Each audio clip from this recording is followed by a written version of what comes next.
उत्तर मध्य विधानसभा क्षेत्र के अंतर्गत आने वाले मुकादमगंज और अंधेरदेव व्यापारिक क्षेत्र में पिछले 40 वर्षों से चली आ रही बिजली की समस्या का आखिरकार स्थायी समाधान हो गया है। क्षेत्र के व्यापारियों और नागरिकों द्वारा लंबे समय से बिजली के फ्लक्चुएशन और इलेक्ट्रॉनिक उपकरणों के खराब होने की समस्या के निवारण हेतु 100 केवी का ट्रांसफार्मर लगाने की मांग की जा रही थी। व्यापारियों की इस पुरानी मांग को पूरा करते हुए अब क्षेत्र में 100 केवी के स्थान पर 200 केवी का नया ट्रांसफार्मर स्थापित कर दिया गया है, जिससे स्थानीय व्यवसायियों और आम जनता को बड़ी राहत मिलेगी। इस अवसर पर उत्तर मध्य विधायक अभिलाष पांडे ने प्रसन्नता व्यक्त की और कहा कि लगातार विकास के मॉडल पर कार्य कर रहे हैं।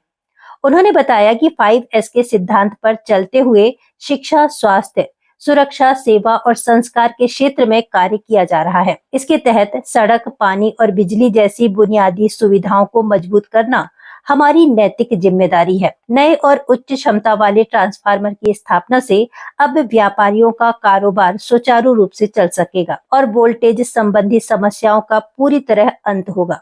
हमारा मुकादमगंज और अंधेरदेव इस क्षेत्र के व्यापारियों ने आदरणीय भीम गुप्ता जी सहित सारे व्यापारियों की एक डिमांड थी कि लगभग 40 साल से यहाँ बिजलियों की समस्या थी, जिसके कारण कई बार ऐसे फ्लक्चुएशंस होते थे, कई इलेक्ट्रॉनिक इक्विपमेंट्स ख़राब होते थे और व्यापारी परेशान होते थे। तो इनका हमसे आग्रह था कि 100 केवी का एक ट्रांसफार्मर रखाया जाए। कई वर्षों से आप प्रयास भी कर रहे थे, लेकिन मुझे बताते हुए आज प्रसन्नता है कि हमारे इस मुकादमगंज में और अंधेरदेव से जुड़े हुए इन स्थानों पर 100 केवी का नहीं बल्कि 200 केवी का ट्रांसफार्मर हमने रखवाने का काम किया है, जिससे व्यापारियों को लाभ होगा, आम जनता को लाभ होगा। वैसे भी ये उत्तर मध्य विधानसभा है जो लगातार विकास के मॉडल पर काम कर रही है। हम 5S के काम करते हैं, जिसमें शिक्षा, स्वास्थ्य, सुरक्षा, सेवा और संस्कार है। उसी सेवा के भाव से सड़क, पानी और बिजली के काम करना हमारी नैतिक जिम्मेदारी है और आज उसी दिशा पर नया ट्रांसफार्मर रखवाया गया है। हमारे लोगों की, हम व्यापारियों की ये करीब 40 साल पुरानी समस्या थी।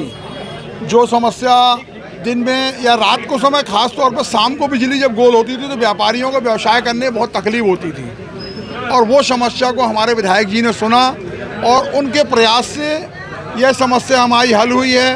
मैं विधायक जी का आभारी हूँ कि हम व्यापारियों की बात सुनी और प्राथमिकता के साथ करने के बाद उस समस्या का निराकरण किया।